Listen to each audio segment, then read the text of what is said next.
കോതമംഗലം വാരപ്പെട്ടി യുവാവിനെ മരിച്ച നിലയിൽ കണ്ടെത്തി. വാരപ്പെട്ടി സ്വദേശി സിജോയാണ് മരിച്ചത്. കൊലപാതകമെന്നാണ് പ്രാഥമികമായ നിഗമനം. കോതമംഗലം പോലീസ് പരിശോധന തുടങ്ങിയിട്ടുണ്ട്. ലാൽകൃഷ്ണൻ തൊടുപുഴയിൽ ചെയ്യുന്നു. ലാൽ, എന്താണ് സംഭവിച്ചത്? കൊലപാതകമെന്ന സംശയത്തിലേക്ക് പ്രാഥമികമായി വരാനിടയായ സാഹചര്യം എന്താണ്? ഏറ്റവും പുതിയ അപ്ഡേറ്റുകൾ. സുഹേൽ, അല്പസമയങ്ങൾക്ക് മുമ്പാണ് വാരപ്പെട്ടി സ്വദേശിയായിട്ടുള്ള സിജോ അറയാലിൽ എന്ന് പറയുന്ന യുവാവിനെ മരിച്ച നിലയിൽ കണ്ടെത്തിയത്. ഇയാളുടെ ജഡം നിലവിൽ പോലീസ് കണ്ടെത്തുമ്പോൾ തുണി കൊണ്ട് മൂടിയിട്ട് തല അടിച്ചു പൊട്ടിച്ച നിലയിലാണ്. ഇത് ഒരു ഒറ്റപ്പെട്ട വീടാണ്. ഈ വീട്ടിൽ ഒരാൾ മാത്രമാണ് താമസിക്കുന്നത്. അയാൾ എത്തിയപ്പോഴാണ് ഈ മൃതദേഹം വീട്ടിൽ കണ്ടെത്തുന്നത്.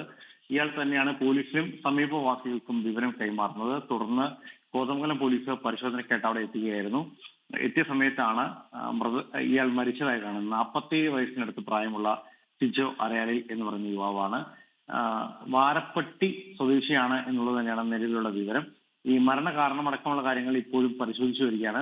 ഈ അന്യസംസ്ഥാന തൊഴിലാളികളുമായി ബന്ധപ്പെട്ട തർക്കത്തിൽ നേരത്തെ സിജോ ഏർപ്പെട്ടിരുന്നു എന്നുള്ളതാണ് നിലവിൽ കിട്ടുന്ന വിവരം. അത് കേന്ദ്രീകരിച്ചുള്ള അന്വേഷണം നിലവിൽ അവിടെ നടക്കുന്നുണ്ട്. പക്ഷേ സംഭവവുമായി ബന്ധപ്പെട്ടുകൊണ്ട് ദൃക്സാക്ഷികളോ മറ്റു കാര്യങ്ങളോ ഇല്ല. അതുകൊണ്ട് തന്നെ അന്വേഷണം ആ സമീപത്തുള്ള അന്യസംസ്ഥാന തൊഴിലാളികളെ കേന്ദ്രീകരിച്ചുകൊണ്ട് നടത്തുന്നുണ്ട്. മാത്രമല്ല, ഈ വിവരം നൽകിയ ആളെ കേന്ദ്രീകരിച്ചുകൊണ്ടും പോലീസിന്റെ അന്വേഷണം മുറുകുന്നുണ്ട്.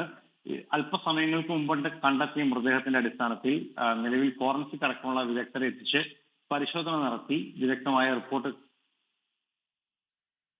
അല്പസമയം മുമ്പാണ് ഇത്തരത്തിൽ സിജോ താമസിക്കുന്ന വീട്ടിൽ മൃതദേഹം കണ്ടെത്തിയത്. തുണികൊണ്ട് മുഖം മറച്ച നിലയിലായിരുന്നു. അതുകൊണ്ട് കൊലപാതകമെന്ന നിഗമനത്തിൽ തന്നെയാണ് പോലീസിന്റെ അന്വേഷണം. ലോകത്തെവിടെയായാലും ഏത് സമയത്തും 24 വാർത്തകളും ഓഗ്മെന്റഡ് റിയാലിറ്റി പാക്കേജുകളും എക്സ്പ്ലെയിനറുകളും വിശദമായി കാണാൻ ഞങ്ങളുടെ യൂട്യൂബ് ചാനൽ നിങ്ങൾക്ക് സബ്സ്ക്രൈബ് ചെയ്യാം.